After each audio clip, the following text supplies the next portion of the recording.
Technici sa zranili pri kladení káblov v blízkosti najrizikovejšieho reaktoru číslo 3, ktorý funguje na zmiešané palivo, uránu a vysokotoxického plutónia. Aj napriek tomu, že na ochranných oblekoch mali zariadenie na meranie radioaktivity, nevedeli sa ochrániť. Dvoch okamžite previezli do nemocnice. Radioaktívna voda je strašiakom aj pre ľudí za bránami jadrovej elektrárne. V prefektúrach, kde už kontrolóri namerali vysoké hodnoty radiácie vo vodovodoch, úrady rozdávajú vodu vo fľašiach. V obchodoch ju už totiž rodiny nájdu len ťažko.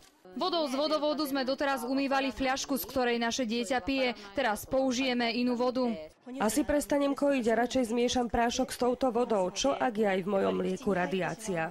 Japonci s obavami sledujú vývoj v jadrovej elektrárni Fukushima, zároveň sa však snažia dostať život do zabehaných koľají. Jedným z príkladov, ktoré mnohým krajinám vyráža dých, je aj táto fotografia diaľnice. Kým naľavo sa pozeráte ešte na cestu zničenú zemetrasením, na fotografii vpravo je už diaľnica opravená. 150 kilometrov dlhý úsek japonskí cestári opravili len za 6 dní. To, aké ničivé bolo zemetrasenie a následná vlna tsunami, dokazujú aj najnovšie zábery a merania. V osudný deň 11. marca mala tsunami na niektorých úsekoch až 23,5 metra. Živým dôkazom mimoriadne silnej vlny je aj tento delfín, ktorého tsunami vyplavila 2 kilometre do vnútrozemia.